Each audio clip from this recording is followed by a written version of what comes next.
YouTube even. You know me for selling electricals, and you'll have seen some of my pickups and sales videos. But this morning I received a video game in the post that I bought on Friday, and it's from a new seller. I've got nothing against anybody new selling video games, DVDs, CDs, media of any type, even books. At this point, if you want to sell your gear, that's great. And eBay's the place for it, and you might make a little bit of money. Now, here's a bit of advice for, this is an open piece of advice for anybody selling media, but especially new people who might not have worked out the real mathematics of it yet. So, I'm going to turn you around and I'll show you the example, and then I will run through maybe what you ought to do instead. Okay, here we go. I'll spin the video around. Well, I'll stop it and start it with the front-facing camera. Right, here we go. Here's what I received this morning, which is great. And inside there is a game, obviously, that's in really nice condition. There's the manual. Kingdom Hearts. There's a little cut in the manual, but I'm not bothered too much. I wanted it to be able to read rather than... It's going in my collection, but it's not a collector's item, really. I just wanted to play it because I've got the next one in the series. There we go. And yeah, that's not the issue. Here's the issue. Signed for. Now, I've got nothing against you sending it in a bubble envelope. I send mine in bubble envelopes. This is my bubble envelope.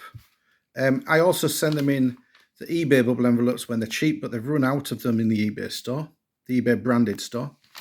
So this cost me 10 pence. I just did that so that the post office don't read that barcode when you put it through. 10 pence. That's because I bought a couple of hundred of them. They're normally about 12 pence. If you buy a box full, they're about 12 pence. Yours cost 20 to 25 pence minimum. And don't forget, you paid an extra £1.40. Now that's fine if you're selling £15 games, but this is a £3 odd game. So, how much out of £3 odd is £1.40? Don't bother sending them signed for unless it's like a £15, £20 game. It's a cost-benefit analysis. If 10% of your stock goes missing, you're better off refunding people who say it's gone missing, whether it's true or not. They might be just lying to you. You're still better off refunding people. They might be scamming you, but if only 10% scam you, and that's a high number for scammers, my numbers are more in the like 3% range of people say that it hasn't arrived. Post office range is about 0.4 to 0.5% when you send test batches. I have done test batches in the past, or actually asked for feedback from customers, and of the people who responded, yeah, it's a very small percentage goes missing actually. Scammers are in the single figures. So why pay £1.40? Out of 10 sales, if you have to refund one, that's a £3.50 refund, which is 35 pence, which is £1.05 more. You've made £1.05 more profit.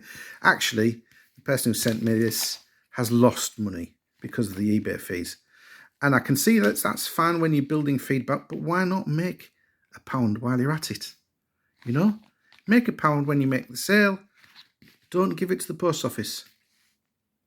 And save yourself 10 pence by buying the right size envelope. Yeah, these go fine in these or even smaller. And if you are sending out games that cost less than £5, you can put them in a plastic bag.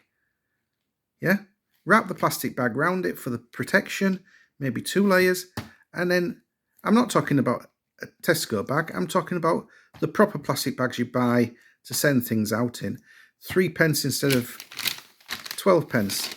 It sounds like I'm being penny ante, but you've lost money.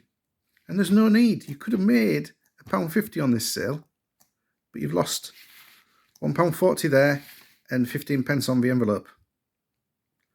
Okay. Right, I think that's enough said.